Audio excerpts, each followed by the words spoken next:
I want you to think back on your past month. Did you make progress in your personal life, and did you make progress in your business? Did you achieve the goals and milestones you set out to do at the beginning of last month? Or did you even plan goals at the beginning of last month? If the answer to any of these is no, that is something we need to fix ASAP. In this video, I'll be showing you how to get unstuck and plan your most productive month yet. Instead of listing all the benefits of planning your month, I'm just gonna start off with this quote. When you fail to plan, you plan to fail. And I know it's cliche, but it's true, and it is what it is. If you go into the month with no plan at all, you're more than likely not gonna achieve anything you wanna get done. Or maybe you haven't been productive, meaning it took you 2 weeks to complete something that could have only taken 1 week to complete. By planning your month, what you're doing is giving yourself control. And you might not be able to control everything, but you can help prevent things from getting out of control, which is equally as important. When it comes to planning your month, there are tons of tools and softwares to help you organize and visualize your planning. These include a digital or physical calendars, digital or physical planners, and various project management software. But no matter what tool you use, in this video, I'll guide you step by step through my entire monthly planning process, so let's get to it. So before we start planning, we have to know when to plan your month. Ideally, you want to plan this a few days before the start of the next month. I typically take the last weekend in the current month to carve out some time to plan the month ahead. That way you can have everything planned and hit the ground running on the first. Also, when you plan a few days out, you can also gather any materials you might need for the upcoming month. Maybe you need to order something, or there's something required to start an upcoming project. Now you have the time to do that prep. This allows you time to do any necessary prep work before starting the actual work and projects. How to plan your month, and I'm gonna break this down into some easy to follow steps. So 1, set up your task list and calendar system. So use a planner, whether it's physical or digital, maybe you have a bullet journal or project management software. I'm going to use my project management software. I use Trello, but you can use any software out there. I love this because I can directly integrate it into my digital calendar, and I also felt like writing and rewriting stuff in a journal and notebook was just too repetitive. I was wasting a ton of time. I don't have to create lists and things a second time for a team, and it's a lot easier to collaborate with a team on a digital task management system. I understand everyone's different, so do what works for you. So before we get into the rest of the monthly planning tips, I have a quick question for you. Do you typically plan out your month? If so, what do you use to plan it? Do you use a calendar or a digital planner? Or maybe there's a task management software you use. Let me know in the comments section below. I'll share my additional recommendations below as well, but I'm curious to see what combination of tools you guys use. Tip number 2, collect anything from the past month that wasn't done or is unfinished. Your last weekly review or your monthly review should clean up anything that you didn't get done over the past month. So let's say you're planning out November. You're going to want to go back and review the last week of October to see what needs to be pushed to the next month. If everything's done, then nothing needs to get pushed, but if you are behind or something is carrying over, you need to push that to November. A weekly review might also show that you're ahead of schedule as well. If you don't check, then you'll never know. But if you've never done a weekly review and want to learn how to do a weekly review, check out the video I did on this. I'll link it in the card above, and I'll also put a link in the description below. So step 2, write down a list of things, collect anything from the past month that wasn't done or unfinished, write all those down. So step 3, filter your to-dos and prior commitments. And there's kind of 3 little mini tips within this. So tip 1 is, what are your weekly reoccurring tasks? Is there any content you need to create each week? Is there client meetings that happen around the same time? Or do you batch produce your content? Write all of those down. Tip 2, take a quick look at your yearly goals or where your key initiatives or major projects are. Only plan what is relevant to your key initiatives and major projects. Do a quick scan and make sure everything still aligns and is still relevant. And tip 3, reference what was planned when you did your quarterly planning. And if you didn't do any quarterly planning, that's fine, you have nothing to reference, but ask yourself a few questions as things from the past month may have changed and what you need to do from month to month might shift as well. So, are there projects that are still relevant? Am I ahead or behind schedule? And if so, do I need to add, subtract, or push projects or tasks? This requires you to take a critical look at your bandwidth, your time, your energy, your upcoming commitments, and any travel. Step 4 is map out each week loosely.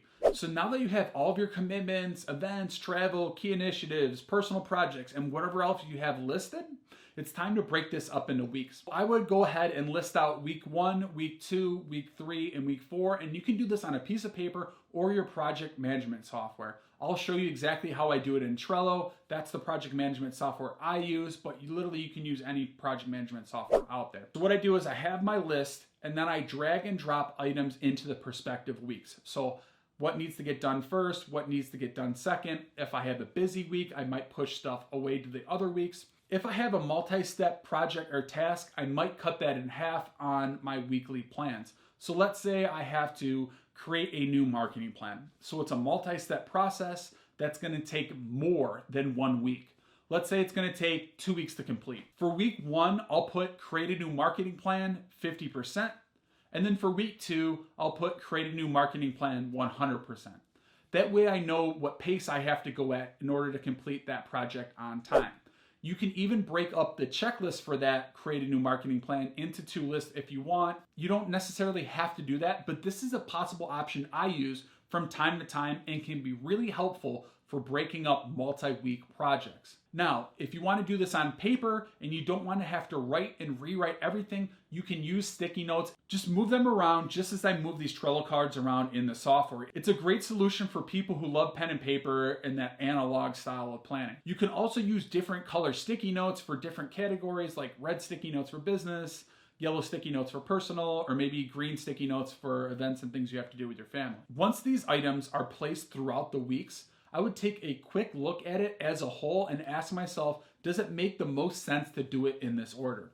Is there anything I should change? So you want to be conscious of your time, energy, if there's any travel, holidays, or any other events, because it's not going to be the same as normal. And that's why we have to ask ourselves these questions each time we go to plan our month. So there's kind of a mini step within this, and I call it step 4.5, but it's monthly planning for time batching. If you're new to time batching, I have an entire video on that. Again, I'll link that in the description below. I highly, highly, highly recommend you watching this. The amount of time and stress that this has saved me is unmeasurable. With time batching and planning your month, there's like 100 ways to do it depending on what you do on a monthly and weekly basis. But here's how it could work for someone who is a content creator or someone that's creating content for their own business or side project. So let's say you're short on time and you only have a few hours per week or on the weekend to get this done. I'll give you an example. Predominantly longer form content creators, whether YouTuber, podcaster, or vlogger, you can see this is a type of schedule you want to use. Week 1, you might do research and writing. Week 2, you might film or record. Week 3, you might edit. And week 4, you might schedule all your posts. So you can see when it comes to planning your month, you can see how time batching can exponentially increase your work output. If you know exactly how much content you need to put out, or if you know the certain amount of work needs to get done each month, this can be extremely helpful. Remember, a little structure can go a long way. Step number 5, plan out your upcoming week. Once you have everything you're going to do for the month broken up into weeks, now you're going to go ahead and plan your first week of the month. And I have an entire video on planning your week, and I'll link it in the description below, and it's clearly different from planning your month. So I'll touch on this just briefly. If you want to know more, go click on the other video.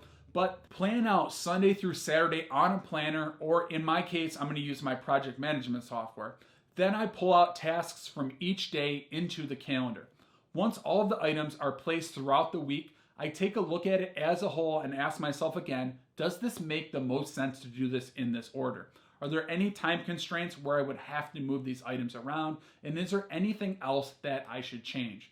You want to do a quick audit before you execute your game plan for the week. Step 6, do a monthly review. And I mentioned this earlier in the video, but at the end of each month, you want to plan some time to do a monthly review.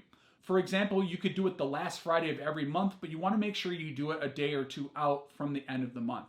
That way you can get up to speed with what got done this month and what didn't.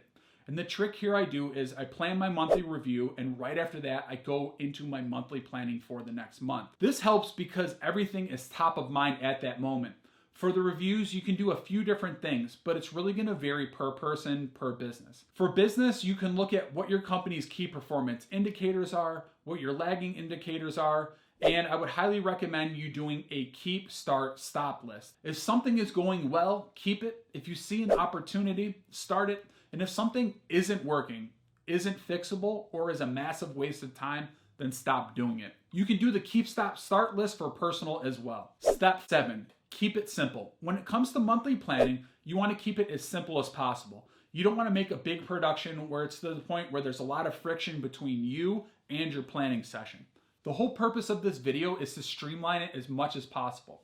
The plan might be complex, but you never want it to become complicated. So here's a quick recap. 1, get your calendar and task system up if you haven't yet. 2, collect anything from your past month that was not completed. 3, filter all your to-do list, projects, and commitments.